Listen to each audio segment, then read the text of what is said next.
শুনছেন নটার গল্প, গল্পে গল্পে জমজমাট।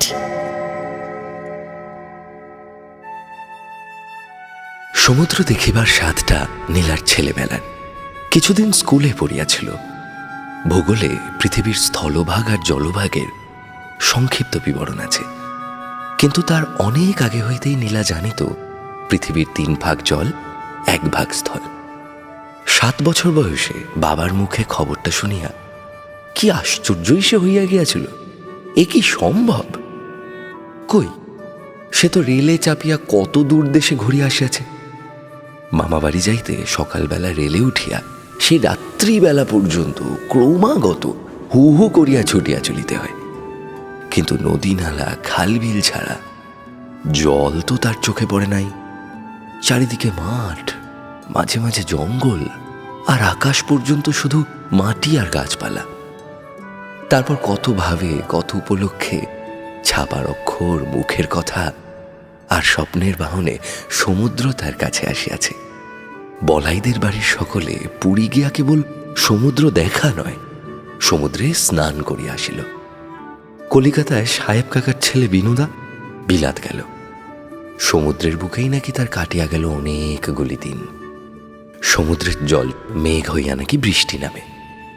মাছ তরকারিতে যে নুন দেওয়া হয়, আর থালার পাশে একটুখানি যে নুন দিয়া মা দুবেলা ভাত বাড়িয়া দেন, সে নুন নাকি তৈরি হয় সমুদ্রের জল শুকাইয়া।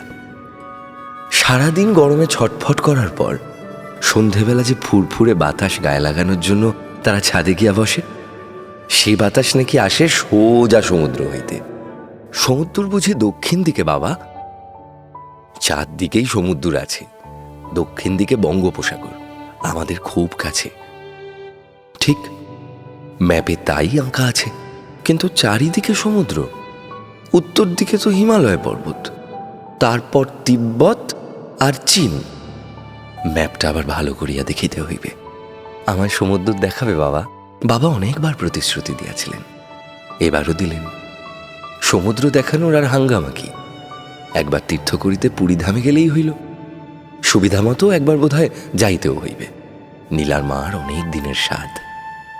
কিন্তু কেরানির স্ত্রীর সহজ সাধও কি সহজে মিটিতে চায়? অনেক কষ্টে একরকম মরিয়া হইয়া একটা বিশেষ উপলক্ষে স্ত্রীর স্বাদটা যদি বা মেটানো চলে, ছেলে মেয়ের স্বাদ অপূর্ণই থাকিয়া যায়। রথের সময় যে ভিড়টাই হয় পুরীতে, ছেলে মেয়েদের কি সঙ্গে নেওয়া চলে? তাছাড়া সকলকে সঙ্গে নিলে টাকাতেও কুলায় না। একজনকে নিলে অন্য সকলেই বা কি দোষ করিল? নীলা সঙ্গে গেলে ছোট ভাই বোনদের দেখাশোনাই বা করিবে কে? নীলাকে সঙ্গে না নেওয়ার আরও কারণ আছে। না গো, বিয়ের যোগ্যী মেয়ে নিয়ে ওই হট্টগোলের মধ্যে যাবার ভরসা আমার নেই। বিয়ের যোগ্যী মেয়ে, কিন্তু বিয়ের অযোগ্যী অবুঝ মেয়ের মতো কাঁদিয়া কাঁদিয়া চোখ ফুলাইয়া ফেলিল। কয়েকদিন চোখের জলে নোনতা স্বাদ ছাড়া জিভ যেন তার ভুলিয়া গেল অন্য কিছুর স্বাদ। মা বাবা তীর্থ সারিয়া ফিরে আসিলে কোথায় হাসি মুখে তাদের অভ্যর্থনা করিবে, তীর্থযাত্রার গল্প শুনিবার জন্য ব্যাকুল হইয়া উঠিবে, তা না, একটি প্রশ্ন করিয়াই নীলা কাঁদিয়া ভাসাইয়া দিল। সমুদ্রে চান করেছ বাবা? গাড়ি হইতে নামিয়া সবে ঘরে পা দিয়াছেন, নীলার বাবা বসিয়া বলিলেন, করেছি রে, করেছি। একটু দাঁড়া, জিরিয়ে নি, বলবক্ষণ সব। কি বলিবেন? কি প্রয়োজন আছে বলিবার? নীলা কি পুরীর সমুদ্র স্নানের বর্ণনা শোনে নাই? বলাইদের বাড়ির 3 তলার ছাদে উঠিয়া চারিদিকে যেমন আকাশ পর্যন্ত ছড়ানো স্থির অনর রাশি রাশি বাড়ি দেখিতে পায়, তেমনি সীমাহীন জলরাশিতে বাড়ির সমান উঁচু ঢেউ উঠিতেছে, নামিতেছে, আর তীরের কাছে বালির উপর আছড়াইয়া পড়িয়া সাদা ফেনা হইয়া যাইতেছে। এ কল্পনার কোথাও কি এতটুকু ফাঁকি আছে নীলার? কেবল চোখে দেখা হইল না, এই যা বাপের আদুরে মেয়ে সে। অন্তত সকলে তাই বলে। তার সমুদ্র দেখা হইল না, কিন্তু বাপ তার সমুদ্র দেখিয়া স্নান করিয়া ফিরিয়া আসিল। নীলা তাই কাঁদিয়া ফেলিল। বাবা তাড়াতাড়ি আবার প্রতিজ্ঞা করিলেন, পুজোর সময় যেমন করে পারি তোকে সমুদ্র দেখিয়ে আনবো নীলা। ধার করতে হলে তাও করব, কাঁদিস নে নীলা, সারা রাত গাড়িতে ঘুমোতে পাইনি, দোহাই তোর কাঁদিস নে। সমুদ্র দেখাইয়া আনিবার বদলে পূজার সময় নীলাকে কাঁদাইয়া তিনি স্বর্গে চলিয়া গেলেন।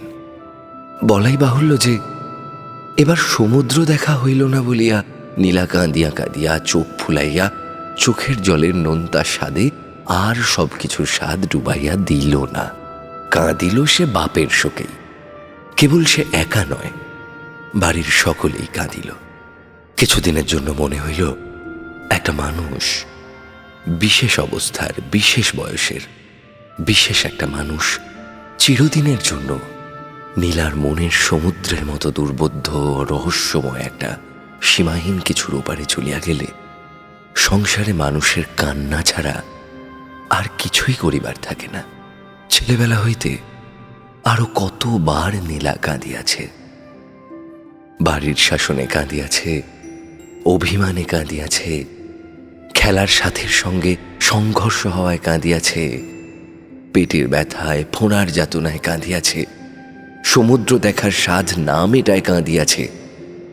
অকারণেও সে দু চারবার কাঁদে নাই এমন নয়, এমন কষ্ট হয় কাঁদিতে। দেহের কষ্ট, মনের কষ্ট, শরীরটা যেন ভারী হইয়া যায়। জ্বর হওয়ার মতো সর্বাঙ্গে অস্বস্তিকর ভোঁতা টনটনে যাতনা বোধ হয়। চিন্তা জগৎটা যেন বর্ষাকালের আকাশের মতো ঝাপসা হইয়া যায়। একটা চিরস্থায়ী ভেজা স্যাঁতস্যাঁতে ভাব থমথম করিতে থাকে। শরীর ও মন দুরকম কষ্টেরই আবার স্বাদ আছে। বৈচিত্র্যহীন আলুনি এবং কড়া নোনতা স্বাদ। স্বাদটা অনুভব করিবার সময় নীলার লাগে একরকম, আবার কল্পনা করিবার সময় লাগে অন্যরকম, রক্তের স্বাদের মতো। ছড়ি দিয়া পেন্সিল কাটিতে, বটি দিয়া তরকারি কুটিতে, কোনো কিছু দিয়া টিনের মুখ খুলিতে নিজের অথবা ভাইদের আঙুল কাটিয়া গেলে তার প্রচলিত চিকিৎসার ব্যবস্থা অনুসারে নীলা কাটা স্থানে মুখ দিয়া চুষিতে আরম্ভ করে। রক্তের স্বাদ তার জানা আছে। নীলার বাবার মৃত্যুর পর সকলে মামা বাড়ি গেল। বিয়ের যোগ্যী মেয়েকে সঙ্গে করিয়া অতদূর মফস্বলের ছোট শহরে যাওয়ার ইচ্ছা নীলার মার ছিল না। তিনি বলিলেন, আর কটা মাস থেকে মেয়েটার বিয়ে দিয়ে গেলে হতো না দাদা? একটা ছোটখাটো বাড়ি ঠিক করে নিয়ে। নীলার মেজ মামা বলিলেন, মাথা খারাপ নাকি তোর? অরক্ষণীয়া নাকি মেয়ে তোর? বাপ মরেছে, একটা বছর কাটুক না। ও বলিয়া নীলার মা চুপ করিয়া গেলেন। কেবল তাই নয়, শহরে তাদের দেখাশোনা করিবে কে? খরচ চালাইবে কে? মামারা তো রাজা নন। সুতরাং সকলে মামা বাড়ি গেল। সকালে গাড়িতে উঠিয়া অনেক রাত্রি পর্যন্ত হু হু করিয়া চলিলে যেখানে পৌঁছানো যায়। স্থানটির পরিবর্তন হয় নাই। অনেক কালের ভাঙা ঘাটওয়ালা পানা ভরা পুকুরটার দক্ষিণে ছোট আমবাগানটির কাছে নীলার দুই মামার বাড়িটিরও পরিবর্তন হয় নাই। কেবল মামা, মামির আর মামাতো ভাই বোনেরা এবার কেমন যেন বদলাইয়া গিয়াছে। কোথায় সেই মামা বাড়ির আদর, সকলের আনন্দ গদগদ ভাব, অফুরন্ত উৎসব? এবার তো একবারও কেউ বলিল না, এটা খা ওটা খা। তার বাবার জন্য কাঁধা কাটা শেষ করিয়া ফেলিবার পরেও তো বলিল না, একটু কাঁদিবে নাকি নীলা? বাবার জন্য মাঝে মাঝে যেটুকু কাঁদে, তারও উপরে মামাবাড়ির অনাদর অবহেলার জন্য একটু বেশি রকম কান্না। কিছুকাল কাটিবার পর এ বিষয়ে ভাবিয়া কিছু ঠিক করিবার প্রয়োজন মিটিয়া গেল। আপনা হইতেই যথেষ্ট কাঁদিতে হইল নীলাকে। ছেঁড়া ময়লা কাপড় তো নীলা জীবনে কখনো পরে নাই, গোবর দিয়া ঘর লেপে নাই, পানা পুকুরে বাসন মাজে নাই, কলসি কাঁখে জল আনে নাই, বিছানা তোলা, মশলা বাটা, রান্না করা লইয়া দিন কাটায় নাই। এমন ভয়ানক ভয়ানক খারাপ কথার বকুনি শোনে নাই। হায়, একটা ভালো জিনিস পর্যন্ত সে যে খাইতে পায় না। এমনিতেই তার শরীরের নাকি এমন পুষ্টি হইয়াছে কোনো ভদ্র ঘরের মেয়ের যা হয় না, হওয়া উচিত নয়। কিন্তু তার না হয় অভদ্র রকমের দেহের পুষ্টি হইয়াছে। তার ভাই বোনেরা তো রোগা। মামাতো ভাই বোনদের সঙ্গে ওরাও একটু দুধ পায় না কেন? পিঠা পায়েসের ভাগটা ওদের এত কম হয় কেন? এমন ভিখারির ছেলের মতো বেশ করিয়া তার ভাই দুটিকে স্কুলে যাইতে হয় কেন?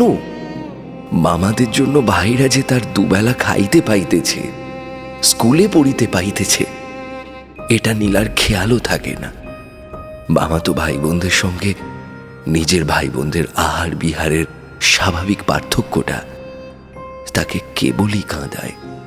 বড় মামি বলেন, বড় তো ছিঁচকাদুনে মেয়ে তোমার ঠাকুরজি।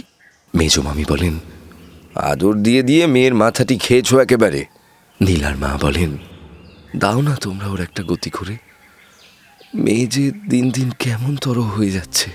পাত্র খোঁজা হইতে থাকে, আর নীলা ভাবিতে থাকে বিবাহ হইয়া গেলে সে কি আবার শহরের সেই বাড়ির মতো একটা বাড়িতে গিয়া থাকিতে পাইবে, সকলের আদর যত্ন জুটিবে, অবসর সময়ে বলাইদের মতো কোনো প্রতিবেশীর তিনতলার ছাদে উঠিয়া চারিদিকে বাড়ির সমুদ্র দেখিতে পাইবে, বলাইয়ের মতো কারো কাছে সমুদ্রের গল্প শোনা চলিবে। ইতিমধ্যে ম্যালেরিয়ায় ভুগিতে ভুগিতে নীলার একটি ভাই মরিয়া গেল। নীলার মা কি একটা অজানা অসুখে ভুগিতে ভুগিতে শয্যা গ্রহণ করিলেন। বড় মামার মেজো মেয়ে সন্তান প্রসব করিতে বাপের বাড়ি আসিয়া একখানা চিঠির আঘাতে একেবারে বিধবা হইয়া গেল। পানা ভরা পুকুরটার অপর দিকের বাড়িতেও একটি মেয়ে আরও আগে সন্তানের জন্ম দিতে বাপের বাড়ি আসিয়াছিল। একদিন রাত ভোর চেঁচাইয়া সে মরিয়া গেল নিজেই। আমবাগানের ওপাশে ৮-১০খানা বাড়ি লইয়া যে পাড়া, সেখানেও ১৫ দিন আগে পিছে দুটি বাড়ি হইতে বিনাইয়া বিনাইয়া শোকের কান্না ভাসিয়া আসিতে শোনা গেল। তারপর একদিন অনাদি নামের সদর হাসপাতালের এক কম্পাউন্ডারের সঙ্গে নীলার বিবাহ হইয়া গেল। সমস্ত অবস্থা বিবেচনা করিয়া সকলেই একরকম স্বীকার করিল যে ধরিতে গেলে নীলার বিবাহটা মোটামুটি ভালোই হইয়াছে বলা যায়। মেয়ের তুলনায় ছেলের চেহারাটাই কেবল একটু যা বেমানান হইয়াছে। কচি ডাল ভাঙিয়া ফেলিলে শুকাইয়া যেমন হয়, কতকটা সেই রকম শুষ্ক শীর্ণ চেহারা অনাদির। ব্রণের দাগ ভরা মুখের চামড়া কেমন মরা মরা, চোখ দুটি নিষ্প্রভ, দাঁতগুলি খারাপ। এদিকে মামা বাড়ির অনাদর অবহেলা সহিয়া এবং বাবা ও ছোট ভাইটির জন্য কাঁদিয়াও নীলার চেহারাটি বেশ একটু জমকালো ছিল। একটু অতিরিক্ত পরিপাট্য ছিল তার নিটোল অঙ্গ প্রত্যঙ্গগুলির গঠন বিন্যাসে। কিছু বলিবার নাই, কিছু করিবার নাই, মুখ বুঝিয়া সব মানিয়া লইতে হইল নীলার। বিশেষ আর এমন কি পরিবর্তন হইয়াছে জীবনের? বাস কেবল করিতে হয় অজানা লোকের মধ্যে, যাদের কথাবার্তা চালচলন নীলা ভালো বুঝিতে পারে না। আর রাত্রে শুইয়া থাকিতে হয় একটি আধ পাগলা মানুষের কাছে, যার কথাবার্তা চালচলন আরো বেশি দুর্বোধ্য মনে হয় নীলার। কোনোদিন রাত্রে সংসারের সমস্ত কাজ শেষ হওয়ার পর ছুটি পাইয়া ঘরে আসিবা মাত্র অনাদি দরজায় খিল তুলিয়া দেয়। হাত ধরিয়া ঊর্ধ্বশ্বাসে কি যে সে বলিতে আরম্ভ করে নীলা ভালো বুঝিতেই পারে না। কেবল বুঝিতে পারে আবেগে উত্তেজনায় অনাদি থরথর করিয়া কাঁপিতেছে। চোখের দৃষ্টি তার উদ্ভ্রান্ত। মনে হয় নীলার আসিতে আর একটু দেরি হইলে সে বুঝি বুক ফাটিয়া মরিয়াই যাইত। কোনোদিন ঘরে আসিয়া দেখিতে পায় অনাদির মুখে গভীর বিষাদের ছাপ। স্তিমিত চোখে দৃষ্টি আছে কিনা সন্দেহ। ঘুম আসে নাই। রাত্রি শেষ হইয়া আসিলেও ঘুম যে আজ তার আসিবে না নীলা তা জানে। কিন্তু হাই সে তুলিতেছে মিনিটে মিনিটে। কি বলিবার আছে, কি করিবার আছে? হয় দাঁতের ব্যথা, নয় মাথা ধরা, নয় জ্বর ভাব, অথবা আর কিছু অনাদিকে প্রায় রাত জাগায়। অন্যদিন সে রাত জাগে নীলার জন্য। সুযোগ পাইলেই নীলা চুপি চুপি নিঃশব্দে কাঁদে। সজ্ঞানে মনের মতো স্বামী লাভের তপস্যা সে কোনো দিন করে নাই। কিরকম স্বামী পাইলে সে সুখী হইবে, কোনোদিন সে কল্পনা তার মনে আসে নাই, সুতরাং আশাভঙ্গের বেদনা তার নাই। আশাই যে করে নাই, তার আবার আশাভঙ্গ কিসের? অনাদির সোহাগেই সোহাগ পাওয়ার স্বাদ মিটাইয়া নিজেকে সে কৃতার্থ মনে করিতে পারিত। উত্তেজনা ও অবসাদের নাগরদোলায় ক্রমাগত স্বর্গ ও নরকে ওঠানামা করার যে চিরন্তন প্রথা আছে জীবনযাপনের, তার মধ্যে নরকে নামাকে তুচ্ছ আর বাতিল করিয়া দিয়া সকলের মতো সেও একটা বিশ্বাস জন্মাইয়া নিতে পারিত যে স্বর্গই সত্য, বাকি সব নিছক দুঃস্বপ্ন। কিন্তু স্বামী তো মেয়েদের সব নয়।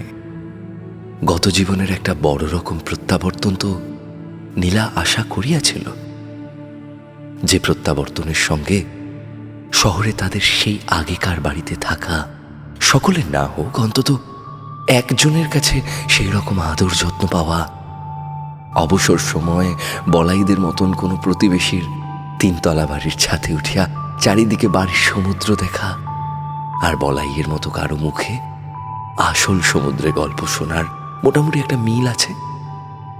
এখানে নীলাকে বিশেষ অনাদর কেউ করে না। লজ্জায় কম করিয়া খাইলেও মামাবাড়ির চেয়ে এখানেই তার পেট ভরা খাবার জোটে। এখানে তাকে যে দয়া করিয়া আশ্রয় দেওয়া হয় নাই, এখানে থাকিবার স্বাভাবিক অধিকার যে তার আছে, এটা সকলে যেন সহজভাবে মানিয়া লইয়াছে। সে নিজেও তেমনি আপনা হইতে সেটা অনুভব করিয়াছে।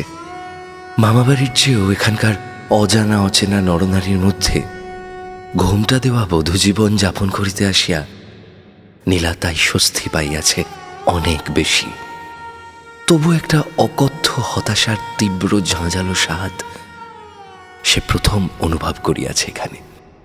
গুমরাইয়া গুমরাইয়া এই কথাটাই দিবারাত্রি মনের মধ্যে পাক খাইয়া বেড়াইতেছে যে তার সব শেষ হইয়া গিয়াছে, কিছুই তার করার নাই, বলার নাই, পাওয়ার নাই, দেওয়ার নাই। সানাই বাজাইয়া একদিনে তার জীবনের স্বাদ, আহ্লাদ, সুখ, দুঃখ, আশা, আনন্দের সমস্ত জের মিটাইয়া দেওয়া হইয়াছে। কাঁদছ নাকি? কি হয়েছে? কাঁদিনি তো। কাঁদিতে কাঁদিতেই নীলা বলে সে কাঁদে নাই। জানো কনাদি, কি আসিয়া যায়? কাঁদা না কাঁদা সব সমান নীলার। নীলার কান্নার মৃত সঞ্জীবনী যেন হঠাৎ মৃতপ্রায় দেহে মনে জীবন আনিয়া দিয়াছে। এমনই ভাবে অনাদি তাকে আদর করে, ব্যাকুল হইয়া জানিতে চায় কেন কাঁদিতেছে নীলা, কি হইয়াছে নীলার। এখানে কেউ গালমন্দ দিয়াছে? মা বোনের জন্য মন কেমন করিতেছে? অনাদি নিজে না জানিয়া মনে কষ্ট দিয়াছে তার। একবার শুধু মুখ ফুটিয়া বলুক নীলা, এখনই অনাদি প্রতিকারের ব্যবস্থা করিবে। কিন্তু কি বলিবে নীলা? বলার কি আছে? সে কি নিজেই জানে কেন সে কাঁদিতেছে? আগে প্রত্যেকটি কান্নার কারণ জানা থাকিত। কোন কান্না বকুনির, কোন কান্না অভিমানের, কোন কান্না শোকের, আর কোন কান্না সমুদ্র দেখার স্বাদের মতো জোরালো অপূর্ণ স্বাদের। আজকাল সব যেন একাকার হইয়া গিয়াছে। কান্নার সমস্ত প্রেরণাগুলি যেন দল বাঁধিয়া চোখের জলের উৎস খুলিয়া দেয়। সেদিন অনাদি ভাবে কান্নার কারণ অবশ্যই কিছু আছে। নীলা মুখ ফুটিয়া বলিতে পারিল না। পরদিন আবার তাকে কাঁদিতে দেখিয়া সে রীতিমতো ভর খাইয়া যায়। কান্নার কারণটা তবে তো নিশ্চয়ই গুরুতর। আরো বেশি আগ্রহের সঙ্গে সে কারণ আবিষ্কারের চেষ্টা করে, এবং কিছুই জানিতে না পারিয়া সেদিন তার একটু অভিমান হয়। তারপর দুদিন নীলা কাঁদে কিনা সেই জানে। দাঁতের ব্যথা আর মাথার যন্ত্রণায় বিব্রত থাকায় অনাদি টের পায় না। পরদিন আবার নীলার কান্না শুরু হইলে রাগ করিয়া অনাদি বলিল, কি হয়েছে যদি নাই বলবে, বারান্দায় গিয়ে কাঁদো, আমায় জ্বালিও না। এতক্ষণ কাঁদিবার কোনো প্রত্যক্ষ কারণ ছিল না। এবার স্বামীর একটা কড়া ধমক খাইয়া নীলা অনায়াসে আরো বেশি আকুল হইয়া কাঁদিতে পারিত। কিন্তু ধমক খাওয়া মাত্র নীলার কান্না একেবারে থামিয়া গেল। দাঁত ব্যথা করছে তোমার? অনাদি বলিল, না। মাথার যন্ত্রণা হচ্ছে? না। তবে? নীলা যেন অবাক হইয়া গিয়াছে। দাঁতও ব্যথা করিতেছে না, মাথারও যন্ত্রণা নাই, কাঁদিবার জন্য তবে তাকে ধমক দেওয়া কেন? বারান্দায় গিয়া কাঁদিতে বলা কেন? দাঁতের ব্যথা মাথার যন্ত্রণা না থাকিলে তো তার প্রায় নিঃশব্দ কান্নায় অনাদির অসুবিধা হওয়ার কথা নয়। তারপর ধমক দিয়া কয়েকবার নীলার কান্না বন্ধ করা গেল বটে, কিন্তু কিছুদিন পরে ধমকেও আর কাজ দিল না। মাঝে মাঝে তুচ্ছ উপলক্ষে, মাঝে মাঝে কোনো উপলক্ষ ছাড়াই নীলা কাঁদিতে লাগিল। মনে হইল তার একটা উদ্ভট ও দুর্নিবার পিপাসা আছে। নিজের নাকের জল চোখের জলের স্রোত অনেকক্ষণ ধরিয়া অবিরাম পান না করিলে তার পিপাসা মেটে না। তারপর ক্রমে ক্রমে অনাদি টের পাইতে থাকে বউয়ের তার কান্নার কোনো কারণ নেই। বউটাই তার ছিঁচ কাঁদুনে, কাঁদাই তার স্বভাব। অনাদির মাও কথাটায় সায় দিয়া বলেন, একদিন বলিনি তোকে? কি জানি, হয়তো ভেবে বসবি আমরা যন্ত্রণা দিয়ে বউকে কাঁদাই। তোর কাছে বানিয়ে বানিয়ে মিছে কথা বলছি। বড্ড ছিঁচ কাঁদুনে বউ তোর। একটু কিছু হলো তো কেঁদে ভাসিয়ে দিল। আগে ভাবতাম বউ বুঝি বড্ড অভিমানী, এখন দেখছি তা তো নয়। এই যে ব্যারাম, আমাদের কিছু বলতে কইতে হয় না, নিজে নিজেই কাঁদতে জানে। ও বেলা ও বাড়ির কানুর মা মহাপ্রসাদ দিতে এলো, বসিয়ে দুটো কথা বলছি, বউ কাছে দাঁড়িয়ে শুনছে। বলা নেই গওয়া নেই, ভেউ ভেউ করে সে কি কান্না বউয়ের। সমুদ্রের চান করার গল্প থামিয়ে কানুর মা তো বনে গেল। যাওয়ার সময় চুপি চুপি আমায় বলে গেল বউকে মাদুলি তাবিজ ধারণ করাতে। এসব লক্ষণ নাকি ভালো নয়। অনাদির মা কান পাতিয়া শোনে। দরজার আড়াল হইতে অস্ফুট একটা শব্দ আসিতেছে। ওই শোন, শুনলি? বাহিরে গিয়া অনাদি দেখিতে পায় দরজার কাছে বারান্দার দেয়াল ঘেঁষিয়া বসিয়া নীলা বটিতে তরকারি করিতেছে। একটা আঙুল কাটিয়া গিয়া টপ টপ করিয়া ফোঁটা ফোঁটা রক্ত পড়িতেছে, আর চোখ দিয়া গাল বাহিয়া ঝরিয়া পড়িতেছে জল। মাঝে মাঝে জিভ দিয়া নীলা জিভের আয়ত্তের মধ্যে যেটুকু চোখের জল আসিয়া পড়িতেছে সেটুকু চাটিয়া ফেলিতেছে। শুনলেন মানিক বন্দ্যোপাধ্যায়ের গল্প সমুদ্রের স্বাদ। গল্প পাঠে গৌরব তপাদার। নটার গল্প, গল্পে গল্পে জমজমাট। আমাদের এই চ্যানেলটি শেয়ার ও সাবস্ক্রাইব করুন। বেল আইকন প্রেস করতে ভুলবেন না কিন্তু।